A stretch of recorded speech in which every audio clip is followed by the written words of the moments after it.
जहां पर हम जनरल स्टडीज के रामबाण सॉल्यूशन एसएससी घटना चक्र को डिटेल में कवर कर रहे हैं। और यकीन मानिए इसके बाद आप किसी भी एग्जाम में अपियर होते हैं, आपसे जनरल स्टडीज के एक भी प्रश्न नहीं छूटेंगे। इस तरह से यहां पर इसका डिस्कशन किया जा रहा है। स्वागत है दोस्तों आपका आपके अपने यूट्यूब चैनल परीक्षा हॉल 24/7 पे। अगर आप चैनल पर नए हैं तो चैनल को सब्सक्राइब करके बेल आइकन को जरूर दबाइएगा और ज्यादा से ज्यादा दोस्तों में परीक्षा हॉल 24/7 को शेयर कीजिएगा। आज का जो हमारा टॉपिक है वो संसद होगा और इस सीरीज का आज 11वां दिन है। तो चलिए स्टार्ट करते हैं आज के वीडियो को। जैसा कि हमने कहा हम संसद को कवर करेंगे, तो ध्यान से वीडियो को एंड तक देखिएगा। इसके बाद आप बहुत अच्छा फील करेंगे, आपको बहुत सारे कंसेप्ट भी समझ में आएंगे। चलिए बात करते हैं संसद की, भारतीय संसद की। ठीक है, तो भारतीय संसद का जो सबसे पहला प्रश्न है, चलिए देखते हैं, निम्न में से कौन से भारतीय संसद के संगठक हैं। भारतीय संसद के अंगों के बारे में पूछा जा रहा है कि बताइए भारतीय संसद के 3 अभिन्न अंग कौन कौन से हैं जिसके द्वारा भारतीय संसद मिलकर के बना है। तो भारतीय संसद की अगर बात करें, इंडियन पार्लियामेंट की बात करें, तो इसके 3 अभिन्न अंग हैं। ठीक है, एक हमारा कौन सा है, राष्ट्रपति है। ठीक है, राष्ट्रपति, उसके बाद आपका आता है राज्यसभा और उसके बाद आता है आपका लोकसभा। देखिए राष्ट्रपति और उपराष्ट्रपति की तो बात हमने पहले ही कर ली है। अब हम बात करेंगे संसद में राज्यसभा और लोकसभा के बारे में। देखिए राज्यसभा को कहा जाता है उच्च सभा, राज्यसभा को उच्च सदन कहा जाता है। आप चाहे इसे क्या कहते हैं कि अपर हाउस कह लीजिए या फिर इसे अस्थाई सदन कह लीजिए, इसे विशेषज्ञ सदन कह लीजिए, तो इस राज्यसभा को कहा जाता है। वहीं पर लोकसभा को निम्न सदन, लोअर हाउस, वहीं पर लोकसभा को जनता का सदन भी कहा जाता है, लोकप्रिय सदन भी कहा जाता है, ये याद रखिएगा। अच्छा, भारतीय संविधान के किस अनुच्छेद में संसद का प्रावधान है। तो भारतीय संविधान के अनुच्छेद 79 में, आर्टिकल 79 में भारतीय संसद को लेकर के यहां पर बात कही गई है। राष्ट्रपति को हमने देख लिया, हम देखते हैं भारतीय संसद को अनुच्छेद 79 में। वहीं पर राज्यसभा को 80, अपर हाउस को 80 और लोकसभा जो कि लोअर हाउस है इसे 81। तो 79, 80, 81, 79 संसद, राज्यसभा 80 और लोकसभा 81। इतना याद रहेगा। तो चलिए आगे देखते हैं। ठीक है, यहां पर क्या कहा जा रहा है कि कौन से भारतीय संसद के संगठक है। तो राष्ट्रपति भी है, राज्यसभा भी है और लोकसभा भी है, तो तीनों हो गया। चलिए आगे देख लेते हैं, भारत की संसद में निम्नलिखित में कौन शामिल है। तो कौन शामिल है, राष्ट्रपति है, राज्यसभा और लोकसभा है। भारतीय संसद में कितने सदन हैं। तो भारतीय सदन में हाउसेस की बात करें तो 2 हाउस हैं, upper house, lower house, Rajya Sabha और लोकसभा। ठीक है, राज्यसभा और लोकसभा। यहां पर देखिए कहा जा रहा है कि out of 245 members of Rajya Sabha how many members are elected, कितने मेंबर्स हैं 245 में जो इलेक्ट होते हैं, जिनका निर्वाचन होता है। तो याद रखिएगा। अब थोड़ा सा यहां पर हम डिस्कस कर लेते हैं, राज्यसभा में सदस्यों की मैक्सिमम, सदस्यों का जो मैक्सिमम संख्या है वो 250 हो सकता है। वर्तमान समय में राज्यसभा में 245 सदस्य हैं, जिनमें से कि 233 सदस्य निर्वाचित होते हैं और 12 सदस्यों का राष्ट्रपति के द्वारा मनोनीत किया जाता है, नामित किया जाता है, नॉमिनेट किया जाता है राष्ट्रपति के द्वारा। चाहे वो खेल जगत से हो, संस्कृति से हो, चाहे कला क्षेत्र, इन सब क्षेत्र से राष्ट्रपति 12 सदस्यों को राज्यसभा के लिए नामित कर सकते हैं। 233 सदस्य जो हैं वो निर्वाचित होते हैं। अच्छा, राज्यसभा के जो सदस्य होते हैं इनका निर्वाचन कैसे होता है। क्या आपने कभी राज्यसभा के जो सदस्यों के निर्वाचन में, इलेक्शन में भाग लिया है। तो आप कहेंगे जी नहीं। देखिए राज्यसभा के सदस्यों का जो निर्वाचन होता है कहीं ना कहीं थोड़ा सा आपको राष्ट्रपति से मेल जोल खाएगा। ठीक है, जिस प्रकार से राष्ट्रपति का चुनाव अप्रत्यक्ष तरीके से होता है, ठीक है, उसमें हम भाग नहीं लेते हैं, इनडायरेक्ट रूप से होता है, यानी कि हम, जनता जिसे चुन करके भेजती है उस वो जाकर के इन सबको चुनते हैं। तो अप्रत्यक्ष रूप से हम जिसको चुनते हैं वो डायरेक्ट हो गया, और वो हमारे चुने हुए प्रतिनिधि के द्वारा जो चुना जाता है वो अप्रत्यक्ष रूप से, लेकिन हम ही लोग चुनते हैं अल्टीमेटली, इनडायरेक्टली। ठीक है, तो अप्रत्यक्ष रूप से इनका चुनाव होता है। और राज्यसभा के सदस्यों के निर्वाचन में कौन भाग लेते हैं। तो याद रखिएगा राज्यसभा, ठीक है, सॉरी, राज्य के विधानसभा और जो केंद्र शासित प्रदेश के जो विधान परिषद है या फिर उसके जो विधानमंडल है केंद्र शासित प्रदेश के, उसके निर्वाचित सदस्य राज्यसभा के सदस्यों के चुनाव में भाग लेते हैं। यानी कि जो विधायक होते हैं ना, वो राज्यसभा के सदस्यों को चुनते हैं, उसका वोट करते हैं। कौन? विधायक होते हैं जो जो चुन करके जाते हैं राज्यसभा के विधानसभा के निर्वाचित सदस्य। ठीक है, इतना आपको अगर पता है तो चलिए आगे देखते हैं। राज्यसभा के 245 सदस्यों में से कुल कितने राष्ट्रपति द्वारा मनोनीत किए जाते हैं? तो टोटल 12 राष्ट्रपति के द्वारा। अच्छा, अगर आपसे पूछा जाए कि बताइए राष्ट्रपति के द्वारा पहला फिल्म अभिनेता कौन था जिसे राज्यसभा के लिए नॉमिनेट किया गया था, तो याद रखिएगा पृथ्वीराज कपूर। और पहली फिल्म अभिनेत्री जो प्रश्न पूछा गया है तो वो है आपका नरगिस। नरगिस संजय दत्त की जो मां थी, ठीक है, नरगिस। चलिए उसके बाद देखते हैं भारत के राज्यसभा में कुल कितने सदस्य हैं। तो भारत की राज्यसभा में अभी कुल 245 सदस्य हैं, जिसमें से 233 का निर्वाचन होता है। अप्रत्यक्ष पद्धति से, अप्रत्यक्ष रूप से इनका राज्यसभा के सदस्यों का निर्वाचन होता है, ठीक बात है। उसके बाद इसका अप्रत्यक्ष रूप से राज्य के विधानसभा या विधायकों के द्वारा इनका चुनाव किया जाता है, इनका निर्वाचन में वो भाग लेते हैं, ठीक है। और 12 सदस्यों को मनोनीत किया जाता है राष्ट्रपति के द्वारा, इतना हम लोग जानते हैं। देखिए अगर कहा जाए अनुसूची शेड्यूल 4 भारतीय संविधान के अनुसूची 4 में कहा गया है कि राज्यों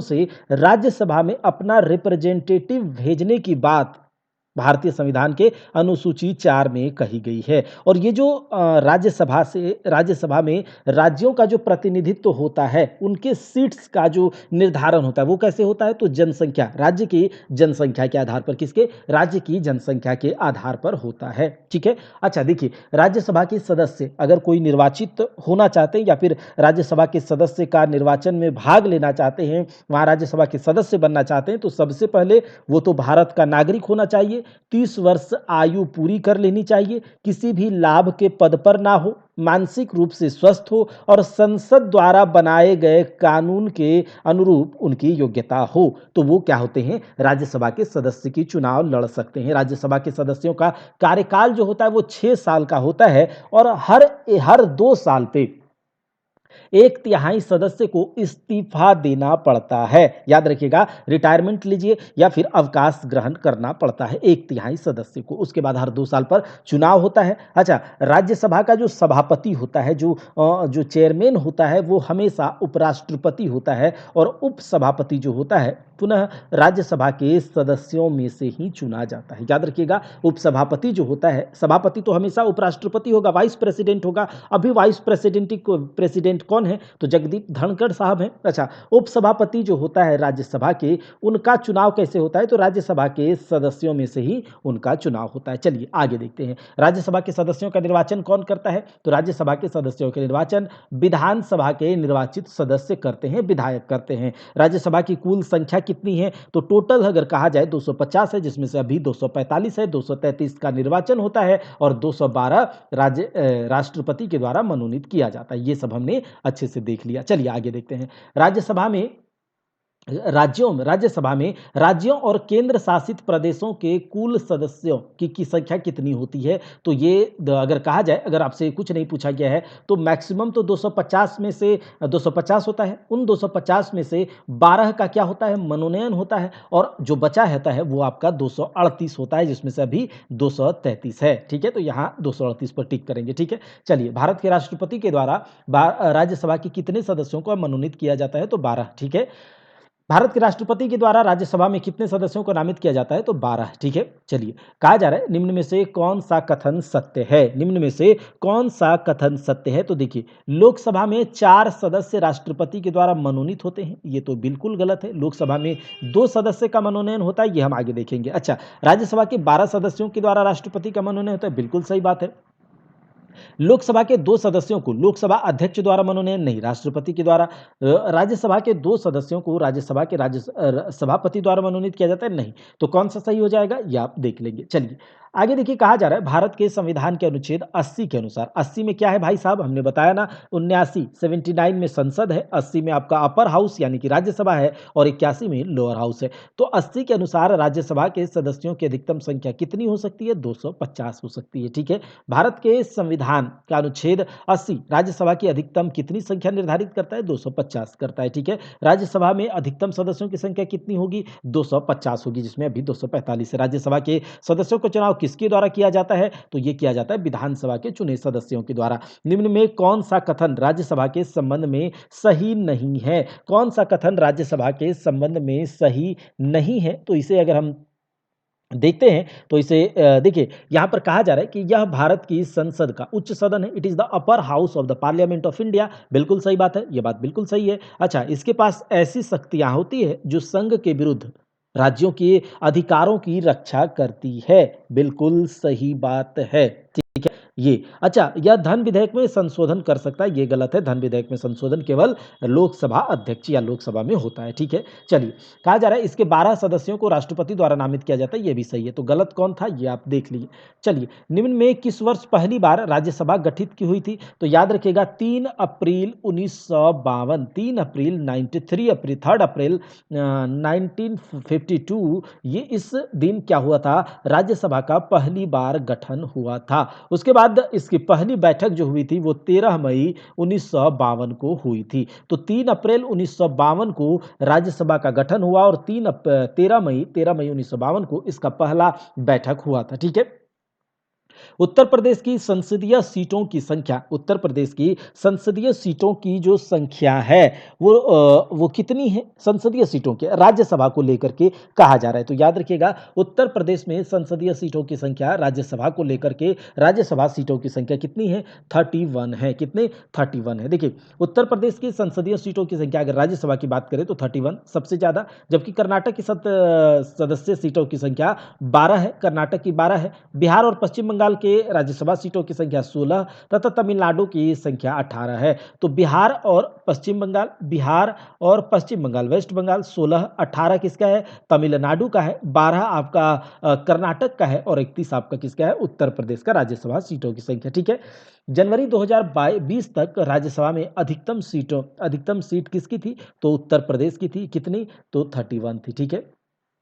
तमिलनाडु का हमने देखा कि 18 है, उसके बाद कर्नाटक का देखा 12 है, और बताइए महाराष्ट्र में राज्यसभा सीट की संख्या कितनी है? 19 है। कितनी? 19। तो देखिए महाराष्ट्र में राज्यसभा सीटों की संख्या 19, उत्तर प्रदेश में 31, तमिलनाडु में 18 और कर्नाटका में 12 है।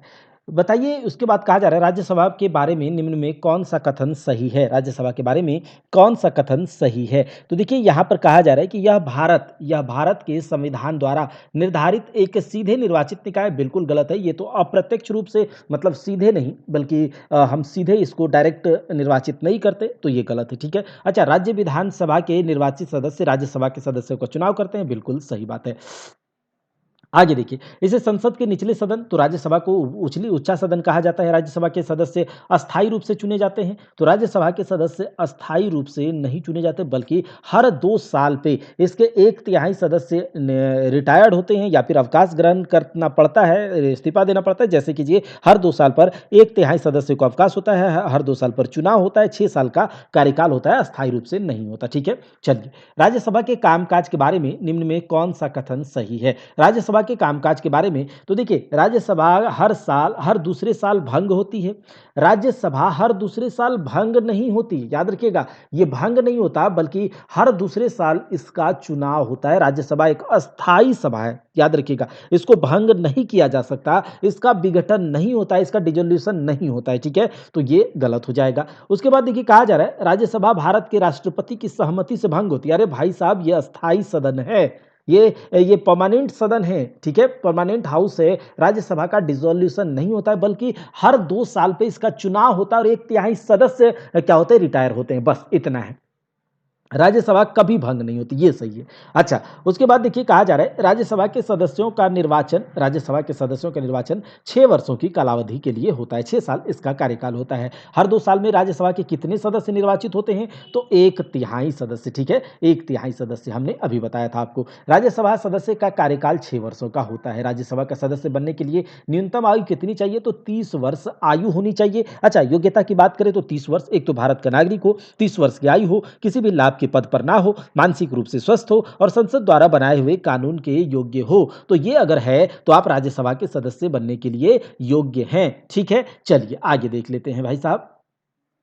सितंबर 2020 की स्थिति के अनुसार राज्यसभा का सदस्य बनने के लिए किसी व्यक्ति की आयु 30 वर्ष से कम नहीं होनी चाहिए। As on September 2020 in order to be a member of the Rajya Sabha one must not be less than 30 years of age. ठीक बात है। अब देखिए कहा जा रहा है राज्यसभा का सदस्य होने के लिए किसी भी व्यक्ति को 30 वर्ष उम्र कम से कम होना चाहिए। वर्ष 2020 तक राज्यसभा में असम के लिए आवंटित सीटों की संख्या 7 थी। राज्यसभा के सदस्य संख्या, सीटों की संख्या कितनी? 7। याद रखिएगा। महाराष्ट्र में 19 अभी तक देखा हमने, याद कर लीजिए। साथ ही साथ उत्तर प्रदेश के 31 देखे, महाराष्ट्र में ये कहाँ तक है? 2020 तक का डाटा है। तो उत्तर प्रदेश के 31, महाराष्ट्र के 19, तमिलनाडु के 18, बिहार के 16 और पश्चिम बंगाल के 16 हैं। बिहार और पश्चिम बंगाल 16। पश्चिम बंगाल के राज्यसभा सीटों की संख्या तो 16 है। 18 कहाँ का है भाई साहब? 18 तमिलनाडु का है। 12 कहाँ का है? तो 12 कर्नाटका का है और 31 उत्तर प्रदेश का, ये हमने देखा। असम राज्य में राज्यसभा की सीट 7 हैं। कितनी सीट? 7 हैं। 18 कहाँ का है भाई साहब? तो 18 तमिलनाडु, ये हमने देखा अभी। ठीक है। राज्यसभा के सभापति होते हैं भारत के उपराष्ट्रपति। ठीक है। भारत के उपराष्ट्रपति, वाइस प्रेसिडेंट ऑफ इंडिया क्या होते हैं? प्रोटेम स्पीकर होते हैं आपके राज्यसभा के, बस पदेन सभापति होते हैं। आगे देखिए, कर्नाटक की सदस्य सीटों की संख्या कितनी? तो याद रखिएगा, कर्नाटक में 12 सदस्य सीटों की संख्या, तमिलनाडु में 18 है, बिहार पश्चिम बंगाल में 16 है, उत्तर प्रदेश में 31 है। याद रखिएगा। अब आगे देखते हैं, कहा जा रहा है कि राज्यसभा के अध्यक्ष के रूप में निम्न में किसका उल्लेख किया जाता है? तो वाइस प्रेसिडेंट का। भारतीय संविधान के अनुच्छेद 64 के अनुसार उपराष्ट्रपति, देखिए हमने पिछले क्लास में ही इसके बारे में बात किया था कि अनुच्छेद 64 के अकॉर्डिंग जो राज्यसभा का सभापति होगा, कौन? राज्यसभा का सभापति होगा भारत का उपराष्ट्रपति। ठीक है, उपराष्ट्रपति। और अनुच्छेद 64 में तो ये था, और अनुच्छेद 65 में कहा था कि देखिए उपराष्ट्रपति अगर राष्ट्रपति नहीं है, किसी भी कारणवश से उनका पद रिक्त है, वैकेंट है, तो उस समय उपराष्ट्रपति राष्ट्रपति के रूप में कार्य कर सकता है। ठीक है, ये अनुच्छेद 65 में है। और 64 में पदेन सभापति होगा, ये था।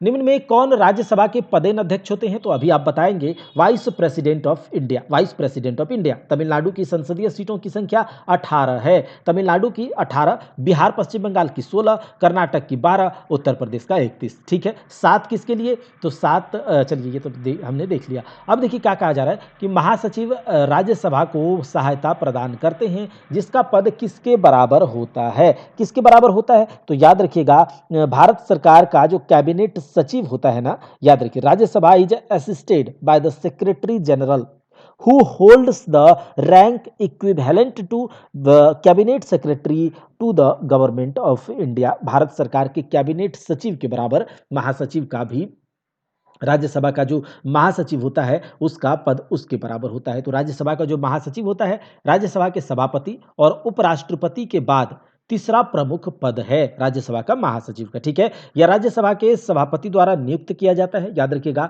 राज्यसभा का जो महासचिव है किसके द्वारा नियुक्त किया जाता है? तो राज्यसभा के सभापति यानी कि भारत के उपराष्ट्रपति के द्वारा। महासचिव का पद भारत सरकार के कैबिनेट सचिव के बराबर होता है, जो भारत सरकार के वरिष्ठ नौकरशाह होते हैं, ब्यूरोक्रेट होते हैं, सीनियर ब्यूरोक्रेट होते हैं। ठीक है, मोस्ट सीनियर।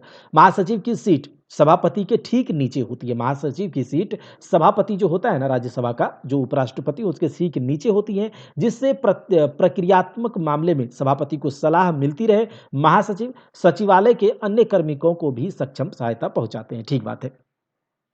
राज्यसभा संवैधानिक संशोधनों को पारित करती है। राज्यसभा जो होती है वो संवैधानिक, रक्षा मंत्रालय, प्रधानमंत्री कार्यालय या फिर भारतीय प्रतिभूति और विनिमय बोर्ड, जो आपका सेबी है, वो आपका क्या होता है, ये सब संवैधानिक संशोधन पारित नहीं करती, बल्कि राज्यसभा करती है। ठीक है, राज्यसभा। अब देखिए, निम्न में से कहाँ कानून बनाने का प्रस्ताव पेश किया जाता है? कानून बनाने का प्रस्ताव लोकसभा तथा राज्यसभा दोनों में किया जाता है। देखिए, हम जानते हैं लेजिस्लेचर के बारे में, जुडिशियरी के बारे में, और आपका एग्जीक्यूटिव। लेजिस्लेचर यानी कि विधायिका, एग्जीक्यूटिव यानी कि कार्यपालिका, और जुडिशियरी यानी कि न्यायपालिका। तो विधायिका यानी कि लेजिस्लेचर जो होता है वो कोई विधेयक लाता है, वो कोई बिल लाता है, और कार्यपालिका में जो बैठे होते हैं, ठीक है, एग्जीक्यूटिव में, वो उस बिल को पास करके उसको कानून बनाता है, उसे लागू करता है। ठीक है, तो विधायिका में जो होते हैं वो बिल लाते हैं, कार्यपालिका में जो होते हैं वो बिल को पास करके उसको कानून बनाते हैं। तो विधायिका, कार्यपालिका के सदस्य विधायिका के सदस्य भी हो सकते हैं। कार्यपालिका में हमने देखा संसद, हमने देखा राज्य की संघ स्तर पर हमने संसद को देखा, और राज्य स्तर पर राज्य विधानमंडल कार्यपालिका में हम देखते हैं। ठीक है, तो ये सब याद रख लीजिएगा, ये सब बात याद रख लीजिएगा। अब आगे देख लेते हैं। कहा जा रहा है किसी विधेयक को कानून बनाने के लिए किसी विधेयक को कानून बनाने के लिए लोकसभा तथा राज्यसभा, मतलब दोनों तो विधायिका के अंदर कार्यपालिका के अंदर आते हैं, तो दोनों को, संसद के अंदर तो सब आ जाएगा, राष्ट्रपति भी आएगा। ठीक है, तो जो संसद का किसी भी संघ स्तर पर संसद कार्यपालिका के अंदर आता है। ठीक है, कार्यपालिका यानी कि एग्जीक्यूटिव, कोई भी कानून लागू करेगा या कानून बनाने का काम, कानून पास विधेयक लाएगा कौन? विधायिका। उसको लागू कौन करवाएगा, उसे कानूनन मंजूरी कौन देगा? तो कार्यपालिका। कार्यपालिका में संघ स्तर पर संसद होते हैं और राज्य स्तर पर राज्य विधानमंडल, ये बात आपको पता है। तो किसी भी विधेयक को कानून बनाने के लिए राज्यसभा तथा लोकसभा दोनों की मंजूरी आवश्यक है। ठीक बात है। चलिए, लोकसभा स्थगित करने का अधिकार किसे है? लोकसभा स्थगित करने का अधिकार मात्र राष्ट्रपति जी को है। किनको? राष्ट्रपति साहब को है। लोकसभा विघटित करने का अधिकार राष्ट्रपति के पास है। ठीक है, और अनुच्छेद 85 के अनुसार लोकसभा का विघटन होता है। अनुच्छेद 85 के अनुसार लोकसभा का विघटन होता है, याद रखिएगा, लोकसभा का विघटन। ठीक है, चलिए, और उसके बाद देखते हैं आगे। यहां पर इसे मिटा लेते हैं। कहा जा रहा है कि निम्न में से कौन विधायकीय सत्र को स्थगित करने की अधिसूचना जारी करता है? ठीक है, तो विधायकीय सत्र को स्थगित करने की सूचना जारी राष्ट्रपति ही करेगा। मतलब कि संसदीय जो भी विघटित करने का, जो स्थगित करने का, किसी वही राष्ट्रपति ही करता है। ठीक है, किसी सदन के सत्रावसान और एक नए सत्र में, कोई भी सदन है, उसका सत्र का सत्रावसान मतलब खत्म हो रहा है, और नए सत्र में उसके पुनः समवेत होने के बीच की अवधि को क्या कहा जाता है? The period between the prorogation of a house and its reassembly in a new session is called अवकाश कहा जाता है। उसे क्या कहा जाता है? रिसेस कहा जाता है। किसी भी सत्र के सत्रावसान और जो नए सत्र के शुरू होने के बीच के अवधि को क्या कहा जाता है? टाइम पीरियड को कहा जाता है अवकाश कहा जाता है। ठीक है, अवकाश कहा जाता है। यहाँ पर कुछ संसद से रिलेटेड कुछ टर्मिनोलॉजी होता है, जिससे कि एग्जाम में पूछा जाता है। जैसे कि आपसे पूछा जाएगा, बताइए स्थगन क्या होता है? ठीक है, एडजर्नमेंट क्या होता है? बताइए आपकी स्थगन जो होता है, उसके बाद सत्रावसान क्या होता है, विघटन क्या होता है? तो इसे याद रखिएगा। स्थगन जो होता है ना, एडजर्नमेंट, तो कुछ दिन, घंटे या फिर काफी दिनों के लिए, अनिश्चित काल के लिए संसद की बैठक को अगर रोक दिया जाता है, संसद के अध्यक्ष या फिर राज्यसभा के लोकसभा के अध्यक्ष या राज्यसभा के सभापति के द्वारा, तो याद रखिएगा उसे स्थगन कहा जाता है, उसे स्थगित करना कहा जाता है, एडजर्नमेंट कहा जाता है। सत्रावसान, देखिए, किसी भी सत्र की, संसद के किसी भी सदन के सत्र की बैठक की समाप्ति राष्ट्रपति के द्वारा किया जाता है, और हर एक साल 2 सत्र होते हैं। हर एक साल 2 सत्र, कम से कम 2 सत्र होने ही चाहिए, 2 सेशन सदन में होने चाहिए। एक सत्रावसान और दूसरे सेशन के बीच का जो अवधि होता है उसे अवकाश कहा जाता है। फिर उसके बाद याद रखिएगा, विघटन किसे कहा जाता है? डिसोल्यूशन किसे कहा जाता है? तो डिसोल्यूशन, देखिए, संसद का विघटन, लोकसभा, संसद के 2 अंग आप जानते होंगे, एक लोकसभा एक राज्यसभा। तो जो लोकसभा का विघटन अनुच्छेद 85 के अनुसार राष्ट्रपति कर सकता है, और उसके बाद फिर से चुनाव होगा विघटन होने के बाद, और राज्यसभा का तो विघटन होता ही नहीं, क्योंकि ये अस्थायी सदन होता है। उसके बाद एक पूछा जाता है, बताइए प्रश्नकाल क्या होता है? तो देखिए, संसद का जब बैठक शुरुआत होता है, संसद के किसी भी सदन में जो बैठक की शुरुआत होती है, तो जो पहला घंटा होता है ना, उसे प्रश्नकाल कहा जाता है। उसे क्या कहा जाता है? उसे प्रश्न, देखिए, ये जो पहला घंटा होता है उसे प्रश्नकाल, 11-12 बजे के बीच का समय जो होता है वो उसे प्रश्नकाल यानी कि क्वेश्चन आवर कहा जाता है। इस काल में सांसद जो होते हैं ना, लोकसभा में जो सांसद होते हैं, वो मंत्रियों से प्रश्न करते हैं, और इसमें 2 प्रकार के प्रश्न होते हैं। एक होता है तारांकित प्रश्न और एक होता है अतारांकित प्रश्न। ठीक है, इसे बाद में हम लोग डिस्कस करेंगे। देखिए, उसके बाद है आपका शून्यकाल।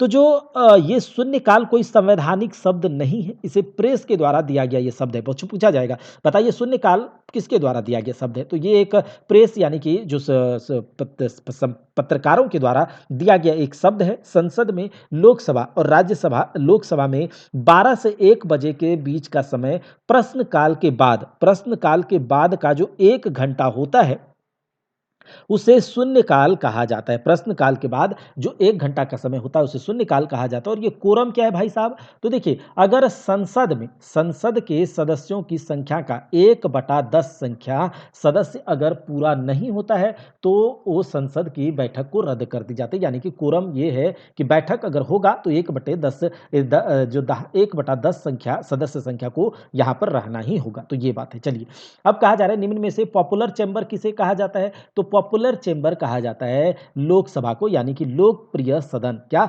लोकप्रिय सदन किसे कहा जाता है? लोकसभा को। चलिए आगे देखिए, भारतीय संविधान के किस अनुच्छेद के अनुसार कोई व्यक्ति संसद की किसी सीट को भरने के लिए चुने जाने के लिए कब तक अर्हत नहीं होगा? जब तक कि वह भारत का नागरिक नहीं हो।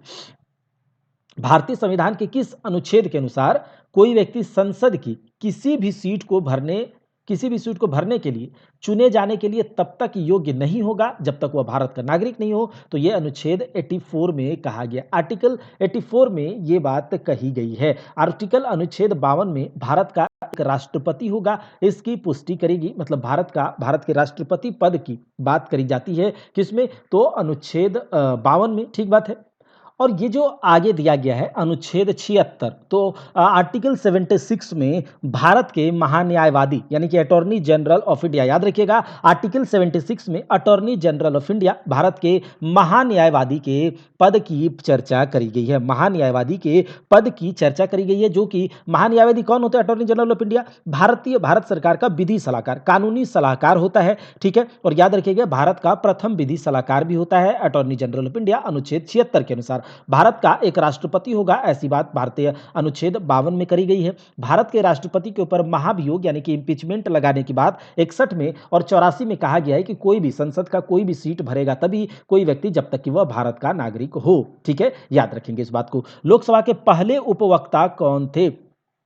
तो लोकसभा के पहले उपवक्ता, याद रखिएगा, फर्स्ट डेप्यूटी स्पीकर कौन थे? एम अनंत शयनम आयंगर। एम अनंत शयनम आयंगर। एम अनंत शयनम आयंगर जो थे वो भारत के पहले डेप्यूटी स्पीकर थे। याद रखिएगा पहले उपवक्ता। और जो पहले स्पीकर थे, याद रखिएगा, वो जीवी मावलंकर थे। जीवी मावलंकर भारतीय लोकसभा के पहले वक्ता थे, पहले स्पीकर थे जीवी मावलंकर। और पहले उपवक्ता कौन थे? एम अनंत शयनम आयंगर। ठीक बात है। चलिए, निम्न में किसे लोकसभा का प्रथम स्पीकर बनने का सम्मान प्राप्त हुआ है? तो ये जीवी मावलंकर थे। कौन? जीवी मावलंकर।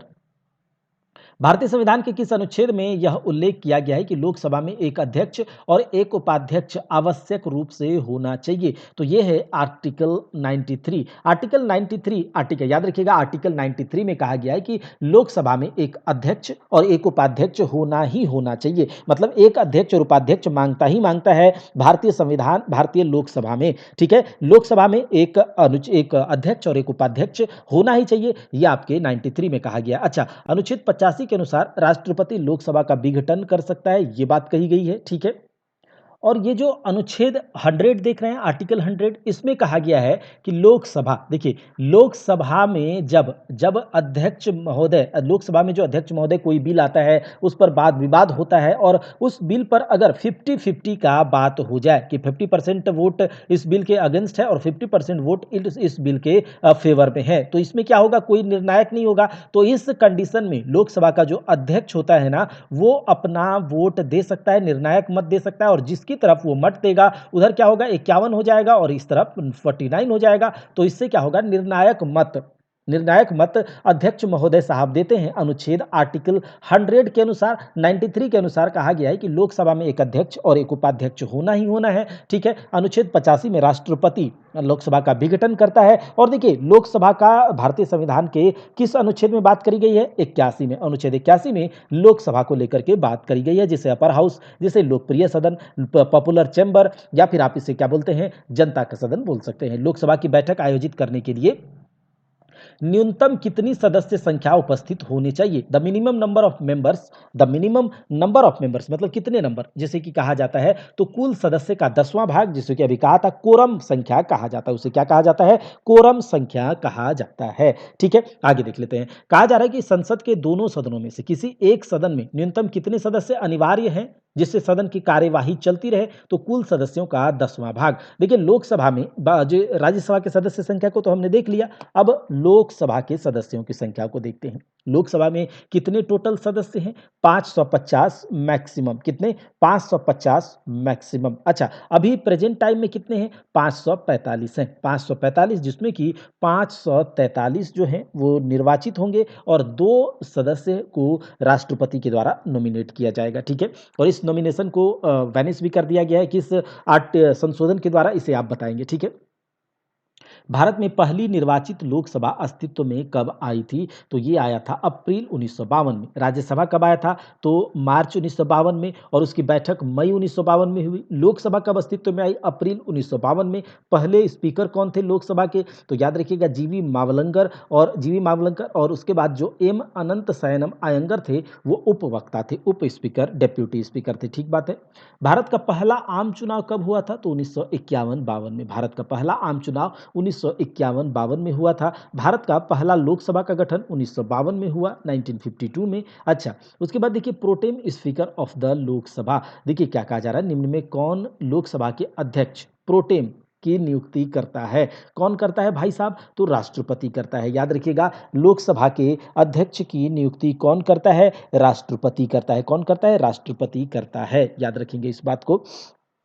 ठीक है, देखिए लोकसभा के सदस्यों का जो चुनाव होता है वो कैसे होता है? तो लोकसभा चुनाव में आप हिस्सा लेते हैं तो प्रत्यक्ष रूप से होता है। ठीक है, प्रत्यक्ष रूप से सार्वभौम मताधिकार का उपयोग होता है, यानी कि 18 प्लस एज के हैं तो आप वोट दे सकते हैं। और याद रखिएगा, लोकसभा के सदस्य बनने के लिए जो आवश्यक योग्यताएं हैं वो है आपके, एक तो भारत का नागरिक हो, अनुच्छेद आर्टिकल 84 के अनुसार। ठीक है, उसके बाद 25 वर्ष आपकी आयु होनी चाहिए, लाभ के पद पर ना हो, और मानसिक स्वस्थ होना चाहिए, यानी कि मेंटल स्थिति सही होना चाहिए। लोकसभा के सदस्यों का कार्यकाल 5 वर्ष का होता है, लेकिन राष्ट्रपति बहुमत खत्म होने से पहले भी विघटन किया जा सकता है राष्ट्रपति के द्वारा लोकसभा का, अनुच्छेद 85 के अनुसार। याद रखिएगा। ठीक है, चलिए, कहा जा रहा है इस पद पर, किस पद पर? ठीक है, इस पद पर निर्वाचित किए जाने की तारीख, इस पद पर निर्वाचित किए जाने की तारीख।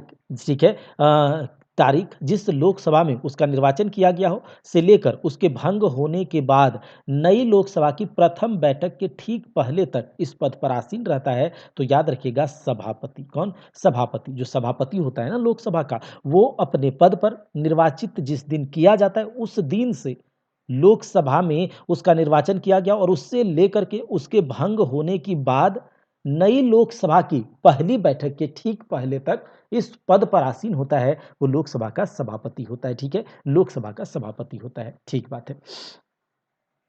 दूसरी लोकसभा का गठन किस वर्ष किया गया था? तो दूसरी लोकसभा का गठन 1957 में, पहली का अप्रैल 1952 में, और दूसरी का 1957 में। ठीक है, चलिए, कहा जा रहा है दूसरी लोकसभा का गठन 1957 में किया गया। इस लोकसभा का कार्यकाल अप्रैल 1957 से 1962 तक रहा। पहली का गठन वर्ष 1952 में किया गया था।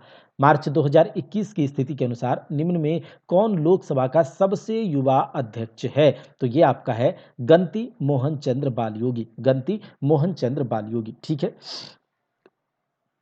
17वीं लोकसभा में सबसे कम उम्र के संसद सदस्य कौन है? तो संसद सदस्य जो 17वीं लोकसभा का, वो चंद्रानी मुर्मू है।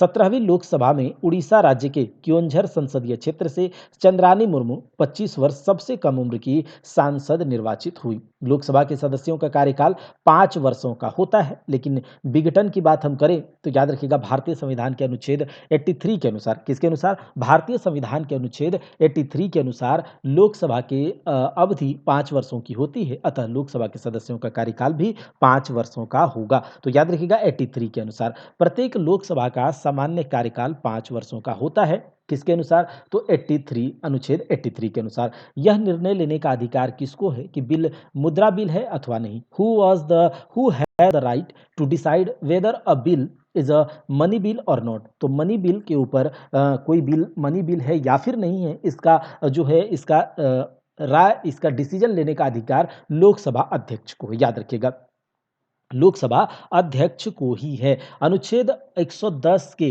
जो सैंक्शन 3 है उसके अंतर्गत कोई विधेयक, धन विधेयक है अथवा नहीं, इसका निर्णय लेने का अधिकार लोकसभा अध्यक्ष को ही है। ठीक है, याद रखिएगा। तो ये जो लोकसभा धन विधेयक धन विधेयक 110 के अंदर, आर्टिकल 110 के अंदर लोकसभा में कुछ अगर बात करा जाए तो आर्टिकल 110 के अंदर कोई विधेयक, धन विधेयक मतलब धन विधेयक या मनी बिल को किस आर्टिकल में रखा गया है? अनुच्छेद 110 में। किसमें? अनुच्छेद 110 में। देखिए, धन विधेयक को सबसे पहले लोकसभा में लाया जाता है, फिर राज्यसभा में लेकर जाया जाता है। 14 दिनों का उसे समय दिया जाता है कि आप इस पर डिसाइड करें। अगर नहीं करेंगे तो वो फिर से लोकसभा चला जाएगा। धन विधेयक, ठीक है। और धन विधेयक है या नहीं, इसके बारे में डिसीजन कौन देगा? तो लोकसभा अध्यक्ष। किस सेक्शन? अनुच्छेद 110 के सेक्शन 3 के अनुसार, ठीक है, 3 के अनुसार। संसद में कोई धन विधेयक है या नहीं, इस पर अंतिम निर्णय कौन लेता है? तो इस पर अंतिम निर्णय लेता है लोकसभा का अध्यक्ष, ठीक है, लोकसभा का अध्यक्ष। भारतीय संविधान के किस अनुच्छेद के अनुसार राज्यसभा में धन विधेयक पेश नहीं किया जा सकता है?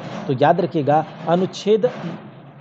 जो अनुच्छेद 109 है ना, अनुच्छेद आर्टिकल 109, उसके अनुसार राज्यसभा में धन विधेयक पेश पुनः नहीं किया जा सकता है, ठीक है, याद रखिएगा। और अनुच्छेद 110 में धन विधेयक की परिभाषा दी गई है, ठीक है। तो यहाँ देखिए, भारतीय संविधान के अनुच्छेद 110 के अनुसार धन विधेयक राज्यसभा में पुनः स्थापित नहीं किया जा सकता। धन विधेयक लोकसभा में पुनः स्थापित किया जाता है और लोकसभा से पारित होने के बाद राज्यसभा में जाता है, परंतु राज्यसभा इस विधेयक को अधिकतम 14 दिन तक ही रोक सकता है। अनुच्छेद 110 में धन विधेयक का डेफिनेशन दिया गया है, मनी बिल का डेफिनेशन दिया गया है, ठीक है।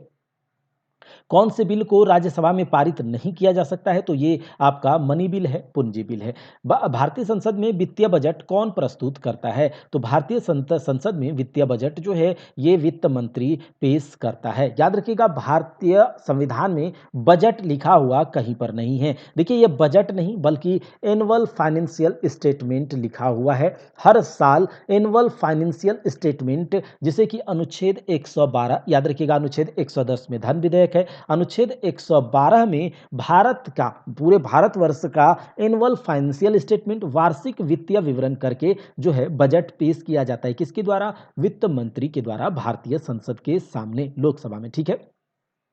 भारत के संविधान के अनुच्छेद 112 एक के अनुसार निम्न में से किसे यह सुनिश्चित करने का उत्तरदायित्व सौंपा जाता है कि वार्षिक आय, ठीक है, किसे? वार्षिक आय तथा व्यय का वित्तीय विवरण संसद के दोनों सदनों के समक्ष रखा जाए? तो ये करता है कौन? वो राष्ट्रपति करता है। कौन? राष्ट्रपति, ठीक है, याद रखिएगा। भारत के संविधान के अनुच्छेद 112 में क्या है? Financial statement, annual financial statement, जो कि वित्त मंत्री करता है लोकसभा में। लेकिन अगर संसद के दोनों सदनों में वार्षिक आय तथा व्यय का वित्तीय विवरण संसद के दोनों सदनों के समक्ष कौन रखेगा? तो 112 एक के अनुसार राष्ट्रपति रखता है, ठीक है, राष्ट्रपति। लोकसभा की अध्यक्षता कौन करता है? तो लोकसभा स्पीकर करता है, ठीक है।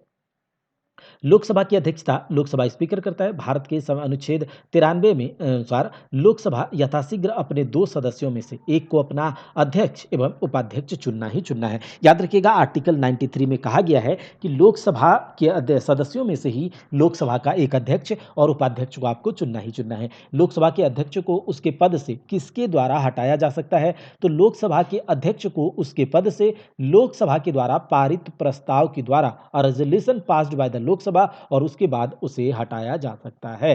देखिए, भारतीय संविधान के अनुच्छेद 94 के तहत लोकसभा के सदस्य बहुमत से पारित संकल्प के द्वारा लोकसभा अध्यक्ष को उसके पद से हटा सकते हैं, परंतु इस प्रकार की संकल्पना प्रस्तुत करने के 14 दिन पहले ही संसद सदस्यों द्वारा लोकसभा अध्यक्ष को देना है कि हाँ, हम आपको यहां से हटा रहे हैं, हम आपके लिए ये प्रस्ताव लेकर के आ रहे हैं। तो 14 दिन पहले इसकी सूचना देना अनिवार्य है। भारतीय संविधान के अनुच्छेद 87 के अनुसार, भारतीय संविधान के अनुच्छेद 87 के अनुसार क्या बोलते हैं कि कौन संसद के दोनों सदनों को संयुक्त रूप से संबोधित करता है? तो संसद के दोनों सदनों को संयुक्त रूप से संबोधित करता है राष्ट्रपति। संसद के दोनों सदनों को संयुक्त रूप से संबोधित कौन करता है? राष्ट्रपति करता है। अनुच्छेद 87, article 87, according to article 87 of the constitution of India, the president can address both houses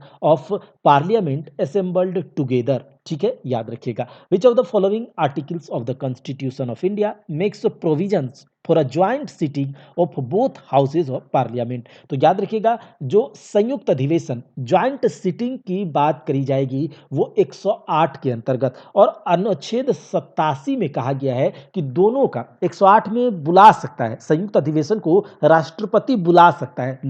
जो संसद के दोनों सदन हैं, राज्यसभा और लोकसभा, इन दोनों सदनों को अनुच्छेद 108 में के अनुसार संयुक्त अधिवेशन राष्ट्रपति आहूत करता है, ठीक है। और दोनों सदनों का जो संबोधित करने का जो प्रावधान है वो अनुच्छेद 87 के अनुसार, इसमें कंफ्यूज नहीं होइएगा, संबोधन अलग है, बुलाना अलग है। अनुच्छेद 108 में बुला सकता है दोनों सदनों का संयुक्त अधिवेशन, और संयुक्त अधिवेशन को संबोधित 187 के अनुसार, ठीक है।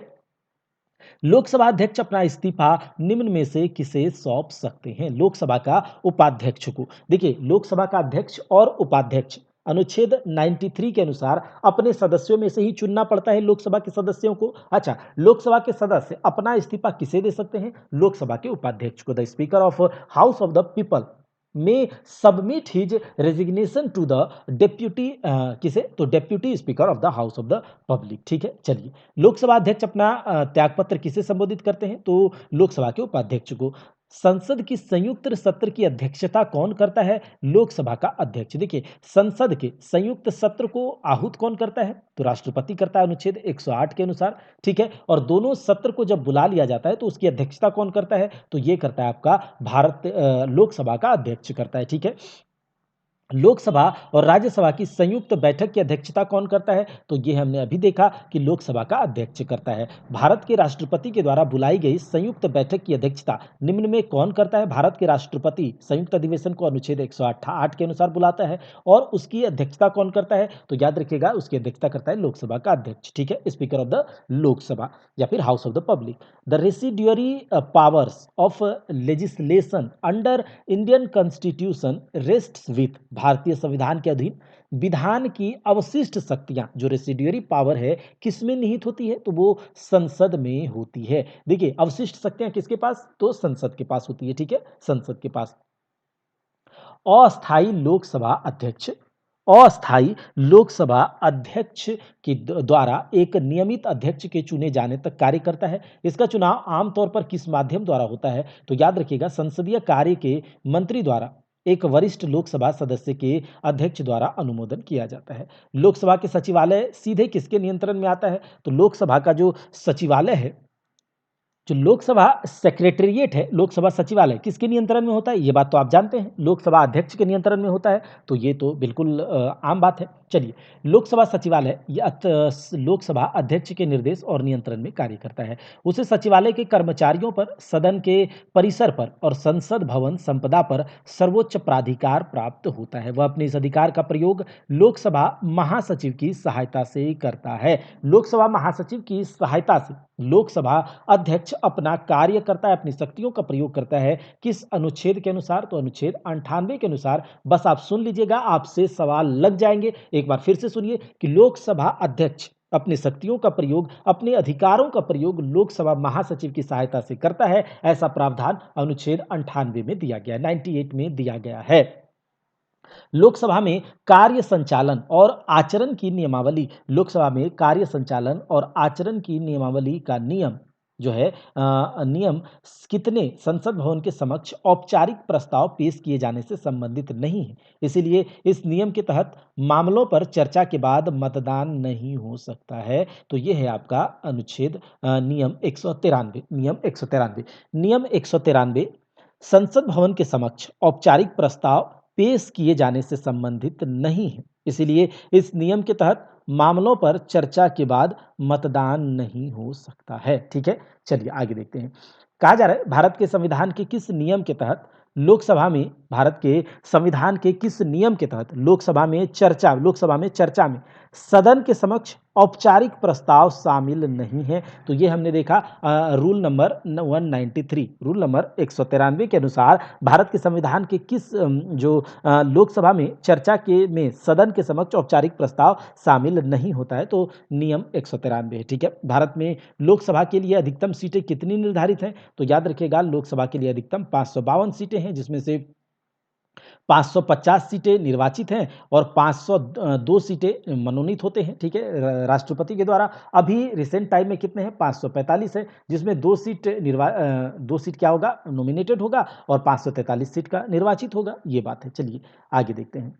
लेकिन ये जो कहा जा रहा है कि ये जो 2 सदस्यों का लोकसभा में नामित कर सकता था, ये पहले था। लेकिन अभी 104वां संविधान संशोधन के अनुसार 2019 के अनुसार जो आंग्ल भारतीय सदस्यों के मनोनयन को प्रावधान को आगे न बढ़ाते हुए निष्प्रभावी कर दिया है। अतः अब लोकसभा के सदस्यों की संख्या 550 ही हो गई है, क्योंकि 2 जो सदस्य को लोकसभा में राष्ट्रपति के द्वारा मनोनीत किया जाता था, उसे हटा दिया गया है। और अब अगर कहा जाए कि लोकसभा में इस टाइम पर सदस्यों की संख्या कितनी है, तो 550 है। पहले अगर पूछा जाता, जिस समय यह सवाल पूछा गया 2017 में, क्योंकि 2019 में ये संशोधन किया गया था, तो उसके अनुसार तो 552 होगा, लेकिन अभी रिसेंट टाइम में ये 550 है। लोकसभा भारत की सदन का निचला गृह है, निचला हाउस है, लोअर हाउस है, ये तो हमने देखा हुआ है। लोकसभा में नामित सदस्यों की संख्या, अधिकतम संख्या कितनी है? तो याद रखिएगा, नामित सदस्यों की संख्या 2 थी, लेकिन अब इसे हटा दिया गया है, ठीक है।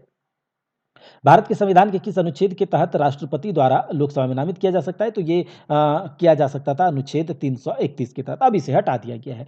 भारतीय संविधान के अनुसार लोकसभा में सदस्यों की कुल संख्या 552 से अधिक नहीं हो सकती है, और अभी 550 है, ठीक है।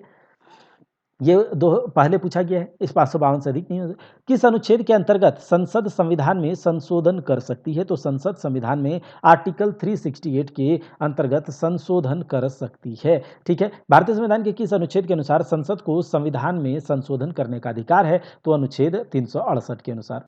तो याद रखिएगा, 368 आर्टिकल 368 के अनुसार, भारतीय संविधान के अनुच्छेद आर्टिकल 368 के अनुसार संविधान में संशोधन करने का अधिकार है।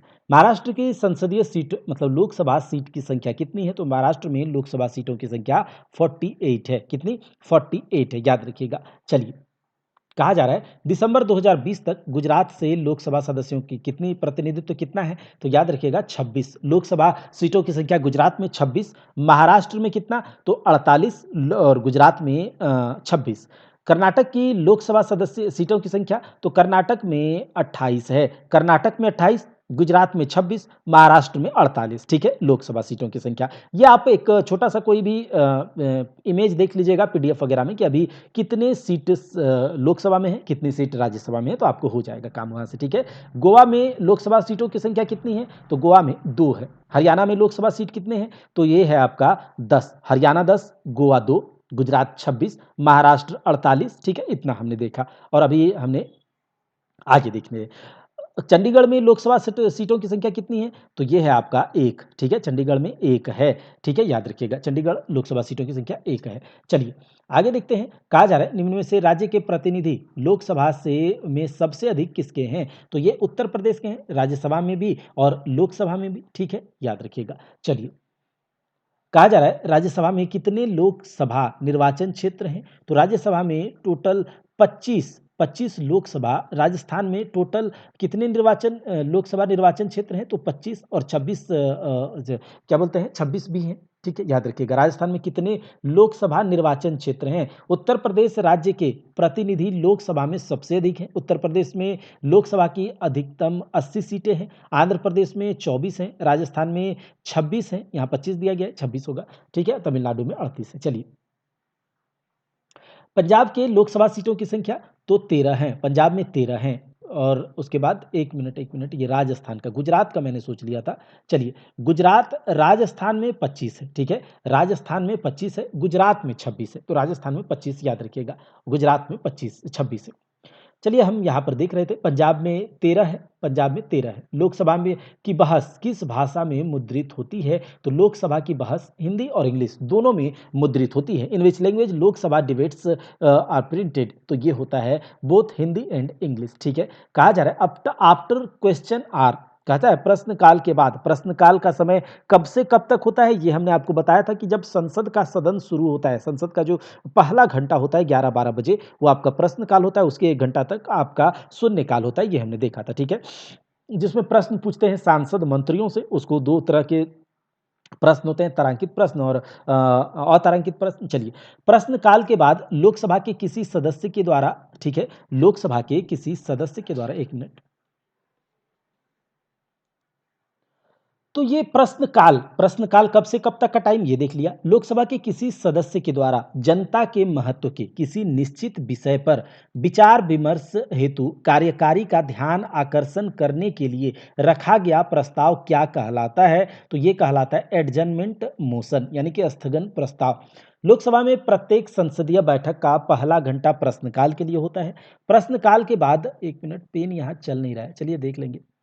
प्रश्नकाल के बाद लोकसभा के किसी सदस्य के द्वारा किसी अविलंबनीय लोक महत्व के प्रश्न पर तत्काल विचार विमर्श हेतु अध्यक्ष का ध्यान आकर्षित करने हेतु रखा गया प्रस्ताव स्थगन प्रस्ताव कहलाता है। इस प्रस्ताव की स्वीकृति के बाद सदन की सामान्य कार्यवाही को रोककर उस लोक महत्व के प्रश्न पर विचार किया जाता है। ठीक है, प्रत्येक संसदीय बैठक का पहला घंटा प्रश्नकाल का समय होता है, उसके बाद शून्यकाल होता है। ठीक है, भारतीय संसद के परिप्रेक्ष्य में शून्यकाल किसे कहा जाता है? तो प्रश्नकाल के तुरंत बाद का समय, यानी कि 12 से 1 बजे तक का समय। ठीक है, चलिए, जब संसद सत्र में होता है तो सबसे पहले कौन सा काल होता है? तो प्रश्नकाल होता है, उसके बाद शून्यकाल होता है। ठीक है, संसद की लोक लेखा समिति के अध्यक्ष की नियुक्ति कौन करता है? The chairman of public accounts committee of the parliament is appointed by, तो याद रखिएगा, लोकसभा के अध्यक्ष के द्वारा संसद की लोक लेखा समिति के अध्यक्ष की नियुक्ति होती है। ठीक है, थोड़ा पेन यहाँ पर दिक्कत कर रहा है, फिर भी चलिए देखते हैं, समझिएगा आप लोग। आगे देखिए, कहा जा रहा है कि कौन सा प्रश्न था?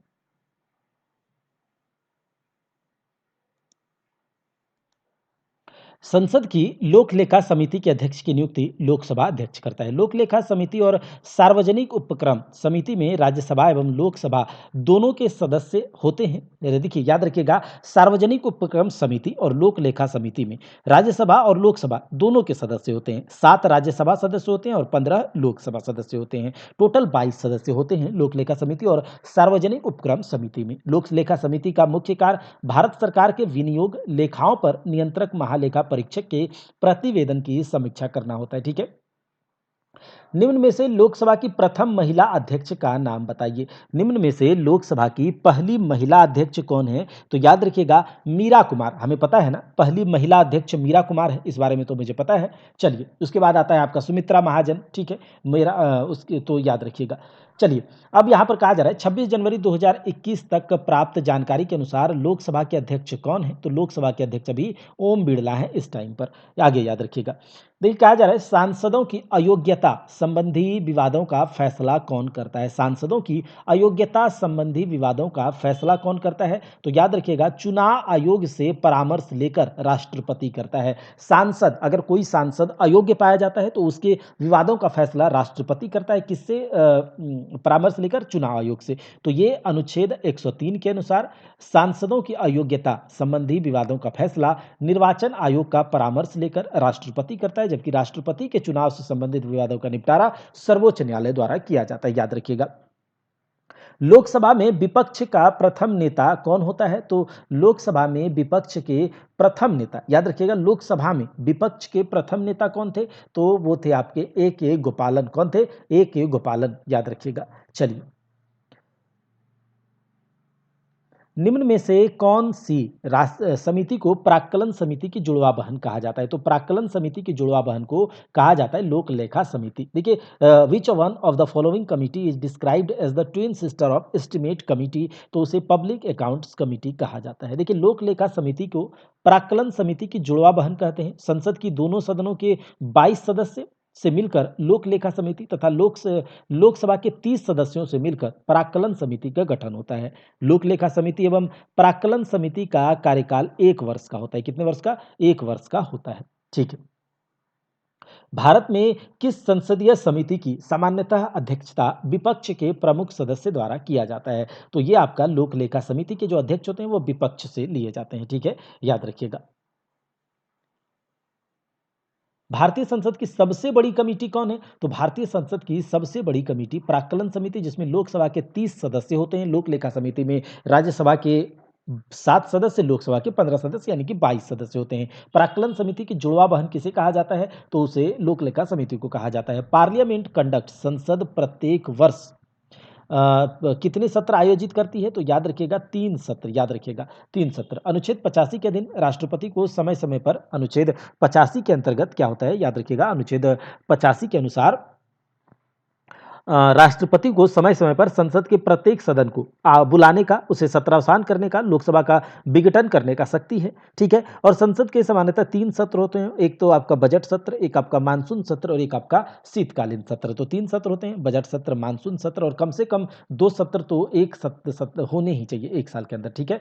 17वीं लोकसभा में सदन के नेता कौन है? तो 17वीं लोकसभा में सदन के नेता नरेंद्र मोदी हैं और अभी भी हैं, ठीक है? भारतीय संविधान के निम्न में से किस अनुच्छेद में संसद के प्रत्येक सदन हेतु पृथक सचिवीय स्टाफ को परिभाषित किया गया है? कहा जा रहा है कि विच of the following articles of the Indian constitution of India defines for separate secretarial staff for each house of the parliament. तो ये है आपका अनुच्छेद 98 के अनुसार। देखिए जो अनुच्छेद 98 है, 98 है, उसमें कहा गया है कि संसद के प्रत्येक सदन के लिए अलग से सचिवीय स्टाफ होने चाहिए। जैसे कि अनुच्छेद 155 में कहा गया है, अनुच्छेद 155 के अनुसार राज्यपाल की नियुक्ति। अनुच्छेद 34 में कहा गया है जब किसी क्षेत्र में सेना विधि या मार्शल लॉ लागू करने से संबंधित प्रावधान। अनुच्छेद 31 के अंतर्गत क्या है? अनुच्छेद 155 में, अनुच्छेद 155 के अनुसार आर्टिकल है कि राज्यपाल की नियुक्ति, ठीक है? राज्य विधानसभा जब हम देखेंगे, राज्य विधानमंडल, तो वहां देखेंगे राज्यपाल की नियुक्ति 155 के अनुसार। अनुच्छेद 34 के अनुसार क्या है कि जब भी किसी क्षेत्र में मार्शल लॉ लगाया जाए तो उसको लेकर के प्रावधान अनुच्छेद 34 में कहा गया है, ठीक है? और अनुच्छेद 123 में जो राष्ट्रपति के अध्यादेश की शक्ति यहां पर दी गई है, अनुच्छेद ऑर्डिनेंस पास करने का पावर राष्ट्रपति का। और अनुच्छेद 98 की बात तो यहां पर कर ही रही है। चलिए आगे देखिए, संसदीय स्वरूप की सरकार में, संसदीय स्वरूप की सरकार में जो कार्यपालिका होता है वो विधानमंडल के प्रति उत्तरदायी होती है। The executive is responsible to the legislature. कार्यपालिका विधानमंडल के प्रति उत्तरदायी होता है। विधायिका क्या होता है? विधायिका जो लेजिस्लेचर होता है वो कोई कानून लाता है, वो कोई विधेयक लेकर के आता है, कार्यपालिका उसको लागू करता है और कार्यपालिका विधानमंडल के प्रति उत्तरदायी होते हैं, याद रखिएगा, ठीक है? यदि किसी जनजाति को अनुसूचित जनजाति की सूची से निकालना हो तो ऐसा करने की शक्ति किसे प्राप्त है? तो ऐसा करने की शक्ति पार्लियामेंट को प्राप्त है, यानी कि संसद को प्राप्त है, ठीक है? जनजाति को अनुसूचित जनजाति की सूची से जनजाति को अनुसूचित जनजाति की सूची से निकालने की शक्ति भारतीय संसद में निहित है। भारतीय संविधान का अनुच्छेद 341, भारतीय संविधान का अनुच्छेद 341 अनुसूचित जाति और 342 अनुसूचित जनजाति से संबंधित है। तो 341 अनुसूचित जाति और 342 अनुसूचित जनजाति से संबंधित है। दोस्तों, अगर आपको अनुच्छेद याद करने में, आर्टिकल याद करने में परेशानी होती है, कौन से आर्टिकल इंपॉर्टेंट है, कितने आर्टिकल याद रखने चाहिए जिससे कि हर एक एग्जाम के प्रश्न बने, तो उसके लिए हमने आपके लिए एक वीडियो बनाया हुआ है आर्टिकल से रिलेटेड। और जितने भी अमेंडमेंट अभी तक इंपॉर्टेंट अमेंडमेंट कॉन्स्टिट्यूशन में संवैधानिक संशोधन हुए हैं उसके लिए भी वीडियो बनाया गया। अगर आपने इन दोनों वीडियो को देख लिया तो पॉलिटी समझना आपके लिए आसान हो जाएगा। देखिए उसका लिंक डिस्क्रिप्शन में डाल दिया जाएगा, लेकिन प्लेलिस्ट में भी आप जाकर के उसे देख सकते हैं, फिर आपको कोई अनुच्छेद वगैरह से परेशानी कभी नहीं होगा, ठीक है? सरकार के कार्यकाल के दौरान उत्पन्न होने वाली रिक्ति को भरने के लिए किसी राजनीतिक, संसदीय या फिर विधानसभा क्षेत्र में होने वाले चुनाव को क्या कहा जाता है? सरकार के कार्यकाल के दौरान उत्पन्न होने वाली रिक्ति को भरने के लिए किसी राजनीतिक, संसदीय या फिर विधानसभा क्षेत्र में होने वाले चुनाव को उपचुनाव कहा जाता है। ये बात तो आप जानते ही होंगे, ठीक है? कटौती प्रस्ताव क्या है? कटौती प्रस्ताव में जब मांग की राशि 100 रुपया कम कर दी जाती है तो उसे सांकेतिक कटौती या फिर टोकन कट किया जाता है। जब भारत सरकार द्वारा किसी दायित्व से संबंधित मांग की राशि में 100 रुपया कम कर दिया जाता है तो उसे सांकेतिक कटौती कहते हैं। इसका उद्देश्य भारत सरकार के उत्तरदायित्व के क्षेत्र में किसी बात के बारे में कोई विशेष शिकायत करने का होता है, परंतु यह आवश्यक है कि एक प्रकार की मांग से ही संबंधित हो। तो ये सब देख लीजिएगा, इसे टोकन कटौती कहा जाता है। चलिए, वित्तीय बिल के मामले में टोकन कटौती द्वारा कम की जाने वाली राशि में क्या है? तो याद रखिएगा 100 रुपया टोकन कटौती। अभी हमने देखा 100 रुपया कम किया तो टोकन कटौती। अच्छा देखिए, इसका अगर आपको पीडीएफ डाउनलोड करना है तो परीक्षा हॉल्ट 24/7 के टेलीग्राम चैनल से आप जुड़ जाएंगे, वहां से पीडीएफ भी ले लीजिएगा और उसके बाद इस वीडियो को देख लीजिएगा। हम एसएससी सीजीएल एग्जाम से पहले पहले तक इस पूरे बुक को 100% कंप्लीट करने का प्रयास करेंगे, लेकिन हाँ, जितना हो जाएगा उतना आपके लिए काफी होगा। 25 मार्क्स टीयर 1 में और 25 मार्क्स टीयर 2 में। इससे कंप्लीट हो जाएगा। तो आपको यहाँ से जरा भी परेशान नहीं होना है। इस बात की मैं गारंटी लेता हूं कि 25 में से आप 24 करके आएंगे अगर आप इस सीरीज को अच्छे से फॉलो कर लेते हैं, क्योंकि जितना डिस्कस कर दिया जाता है ये काफी होगा और आपको दिमाग में भी छप जाएगा अगर आप 2-3 बार इसे सुन लेते हैं तो। ठीक है, जब किसी संसद सदस्य को यह लगे कि किसी मंत्री ने मामले के तथ्यों को छुपाकर संसद का विशेषाधिकार भंग किया है, तो उसके द्वारा उठाया गया प्रस्ताव जो होता है उसे विशेषाधिकार प्रस्ताव कहा जाता है। ठीक है, जब किसी संसद a motion moved by a member of parliament when he feels a minister has committed a breach of privilege of the house by withholding facts of a case is called, कहा जाता है उसे प्रिविलेज मोशन विशेषाधिकार। जब किसी संसद सदस्य को यह लगे कि किसी मंत्री ने मामले के तथ्यों को छुपाकर संसद का विशेषाधिकार भंग किया है, तो उसके द्वारा उठाया गया प्रस्ताव विशेषाधिकार प्रस्ताव कहलाता है। क्या कहलाता है? विशेषाधिकार प्रस्ताव कहलाता है। ठीक है, याद रखिएगा। कहा जा रहा है सरकार द्वारा प्रस्तुत मांग की राशि को कम करके 1 रुपये करने संबंधी प्रस्ताव को कहा जाता है पॉलिसी में असम्मति की कटौती, यानी कि डिसअप्रूवल ऑफ पॉलिसी कट। सरकार द्वारा प्रस्तुत मांग की राशि कम करके 1 रुपया करने के संबंधी प्रस्ताव को पॉलिसी में असम्मति कटौती कहते हैं। याद रखिएगा। निम्न में से भारत में किसका संशोधन विशेष बहुमत के द्वारा ही किया जा सकता है? तो संविधान के अनुच्छेद 368 के द्वारा संविधान का संशोधन जो है वो विशेष बहुमत के द्वारा किया जाता है। ठीक है, देखिए कहा जा रहा है अंतर सदस्य संघ यानी कि जो आपका इंडियन पार्लियामेंट्री एक मिनट इंडियन पार्लियामेंट्री ग्रुप के राष्ट्रीय समूह और भारत में राष्ट्रमंडल संसदीय संघ यानी कि कॉमनवेल्थ पार्लियामेंट्री एसोसिएशन की मुख्य शाखा के रूप में काम करने वाले 1949 में स्थापित भारतीय संसदीय समूह यानी कि इंडियन पार्लियामेंट्री ग्रुप, ये है आपका आईपीजे यानी कि इंडियन पार्लियामेंट्री ग्रुप, और ये आपका आईपीयू जो है ये आपका इंटर पार्लियामेंट्री यूनियन है, अंतर सदस्य संघ मतलब संघ का पदेन अध्यक्ष कौन होता है? तो वो आपका पदेन अध्यक्ष होता है लोकसभा अध्यक्ष। देखिए एक बार फिर से इस सवाल को सुनिए। अंतर संसदीय संघ यानी कि इंटर पार्लियामेंट्री यूनियन के राष्ट्रीय समूह और भारत में राष्ट्रमंडल संसदीय संघ की मुख्य शाखा के रूप में काम करने वाले 1949 में स्थापित भारतीय संसद समूह का पदेन अध्यक्ष होता है लोकसभा का अध्यक्ष। इसे याद रखिएगा। ठीक है, तो ये हमने क्या देखा? तो संसद से संबंधित सारे के सारे प्रावधान और प्रश्नों को देखा यहाँ पर। ठीक है, आप इसे अगर देख लीजिएगा 1-2 बार तो यहाँ से आपको प्रश्न नहीं छूटेंगे। और अगर आपको वीडियो अच्छा लगता है तो लाइक भी कीजिए, ज़्यादा से ज़्यादा शेयर कीजिए और सब्सक्राइब चैनल पर नए हैं तो जरूर कीजिए, क्योंकि आपके लाइक शेयर सब्सक्राइब से हमें एक मोटिवेशन मिलती है और हमारा मनोबल ऊंचा होगा, तभी जाकर हम अच्छे से काम कर पाएंगे, ज़्यादा से ज़्यादा आपको कंटेंट डिलीवर कर पाएंगे। ये ऑब्वियस सी बात है, ये नेचुरल है कि जब तक आप एक कदम नहीं चलेंगे तो हम 100 कदम कैसे चलेंगे। ठीक है, तो इसीलिए आप जरूर अपना कर्तव्य निभाएंगे, ये हमें आशा है, हमें सपोर्ट जरूर करेंगे। चलिए मिलते हैं अगले क्लास में, तब तक के लिए जय हिंद जय भारत।